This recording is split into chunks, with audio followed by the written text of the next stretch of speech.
Hi hello friends, എല്ലാ കൂട്ടുകാർക്കും മൗനരാഗം സീരിയലിലെ ഇനി വരാൻ പോകുന്ന കഥയിലേക്ക് തന്നെ സ്വാഗതം കേട്ടോ. ചാനൽ ആദ്യമായിട്ടാണ് കാണുന്നുണ്ടെങ്കിൽ ഒന്ന് സബ്സ്ക്രൈബ് ചെയ്ത് ലൈക്ക് ചെയ്ത് സപ്പോർട്ട് ചെയ്യാൻ വേണ്ടി മറക്കല്ലേ. അങ്ങനെ നമ്മുടെ സരയുവാണെന്നുണ്ടെങ്കിൽ ആകെ ടെൻഷനിലാണ്. ആ സി എയും കൂടിയല്ലേ കേസ് അന്വേഷിക്കണത്.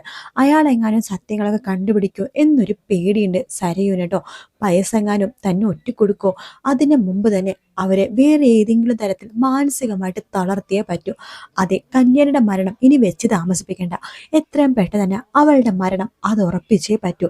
അങ്ങനെയാണെങ്കിൽ ഈ കേസും കാര്യങ്ങളൊക്കെ നിർത്തിയിട്ട് കിരൺ അതിന്റെ പുറകെ നടന്നോളും. പിന്നെ കുറേ നാൾ കഴിയുമ്പോൾ കേസും കാര്യങ്ങളൊക്കെ അങ്ങോട്ട് മറന്നോളൂ. കല്യാണി മരിച്ചു കഴിഞ്ഞാൽ പിന്നെ കല്യാണിനെ കുത്താൻ നടന്നതാരെന്ന് കണ്ടുപിടിക്കാനായിട്ട് ആരും പുറകെ പോയില്ലല്ലോ.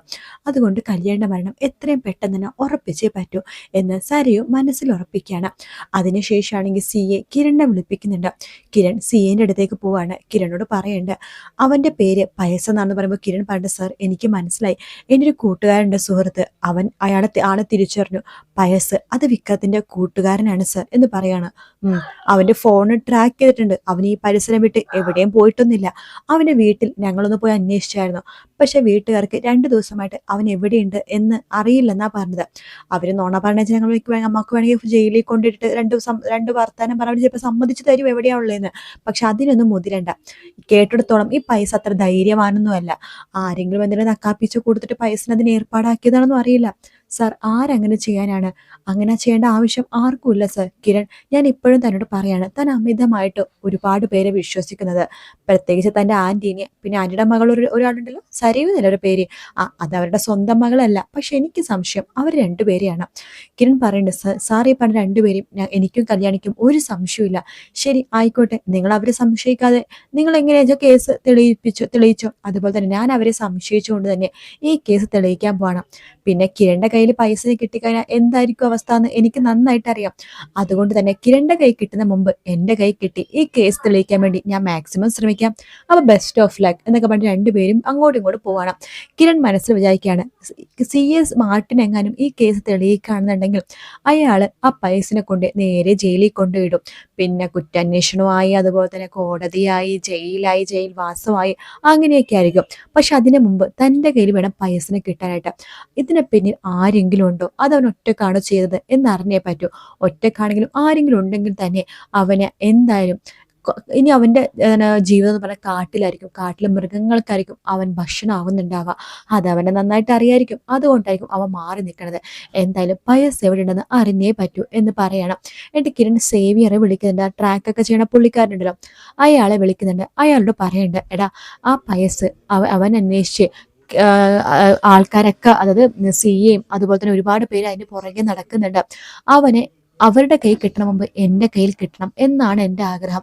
സേവിയർ പറയണ്ടേടാ, എനിക്ക് മനസ്സിലായടാ, ഞാൻ എങ്ങനെയെങ്കിലൊക്കെ പോലീസുകാർ അവൻ്റെ അടുത്തെത്തിന് മുമ്പ് തന്നെ ഞാൻ എങ്ങനെയെങ്കിലൊക്കെ അവൻ്റെ നമ്പറോ കാര്യങ്ങളോ ട്രാക്ക് ചെയ്തിട്ട് അവൻ എവിടെയാണെന്നുള്ള കാര്യം ഞാൻ നിന്നെ അറിയിക്കാം എന്ന് സേവിയറും പറയണം. അതേസമയം സരയുവാണെങ്കിൽ വേറൊരാളെ പോയി കാണുന്നുണ്ട്. അയാളുടെ കയ്യിൽ നിന്ന് പൊടി പോലത്തെ എന്തോ സംഭവം മേടിക്കുകയാണ്. വിഷമോ കാര്യങ്ങളും ആട്ടോ.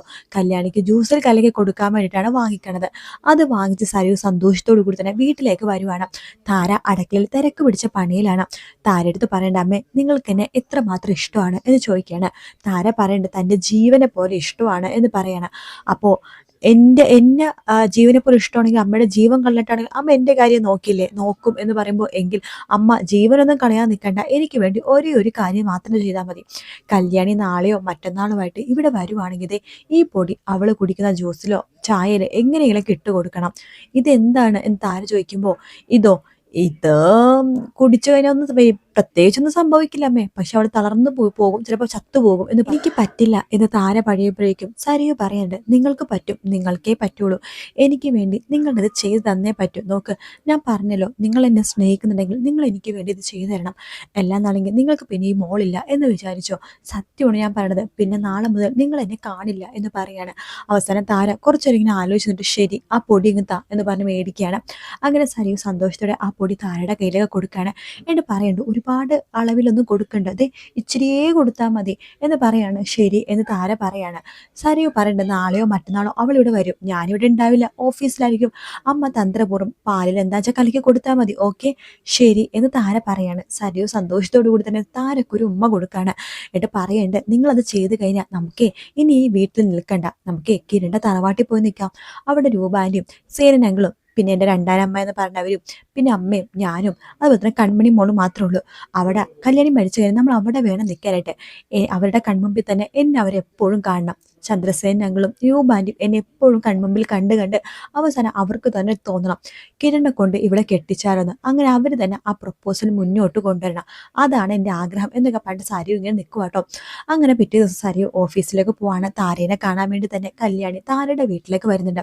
അപ്പോൾ ഓഫീസിൽ നിന്ന് കല്യാണി ഇറങ്ങുമ്പോൾ സരിയു ചോദിക്കണ്ടേ എവിടേക്കാ പോകുന്നതെന്ന് ചോദിക്കുമ്പോഴേക്കും താരാനിനെ കാണാൻ വേണ്ടി പോവാണ്. 2 ദിവസമായി താരാനിനെ കാണാൻ വേണ്ടി തോന്നുക. ആണോ, അമ്മയും പറഞ്ഞത് നിന്നെ കാണണമെന്ന്, ആണോ എങ്കിൽ ഞാൻ പോയിട്ട് വരാം, ഇവിടുത്തെ കാര്യങ്ങളൊക്കെ അതൊക്കെ ഞാൻ നോക്കിക്കോളാം കല്യാണി, നീ പെട്ടെന്ന് പോയിട്ട് വാ, അമ്മക്ക് നിന്നെ കാണണമെന്ന് വലിയ ആഗ്രഹം പറഞ്ഞിരുന്നു. ശരി എന്ന് പറഞ്ഞിട്ട് കല്യാണി അവിടെ നിന്ന് പോവാണ്. സരിയുവാണെങ്കിൽ സന്തോഷിക്കട്ടെ, ഈശ്വര ഞാൻ കാത്തിരുന്ന ദിവസം വന്നെത്തി എന്നൊക്കെ പറഞ്ഞ് സരിയും സന്തോഷത്തിലാട്ടോ. അങ്ങനെ കല്യാണി നേരെ താൻ്റെ അടുത്ത് പോവാണ്. താര വാതിൽ തുറക്കുന്നുണ്ട്. കല്യാണി അടുത്ത് കയറി ഇരിക്കാൻ പറയാണ്. കല്യാണി ചോദിക്കേണ്ട, ആൻറ്റിക്ക് എന്തെങ്കിലും വിഷമമുണ്ടെങ്കിൽ തുറന്നു പറ, ആൻറ്റിയുടെ മുഖം കാണുമ്പോൾ എനിക്ക് വല്ലാത്ത ബുദ്ധിമുട്ട് പോലെ തോന്നുകയാണ്.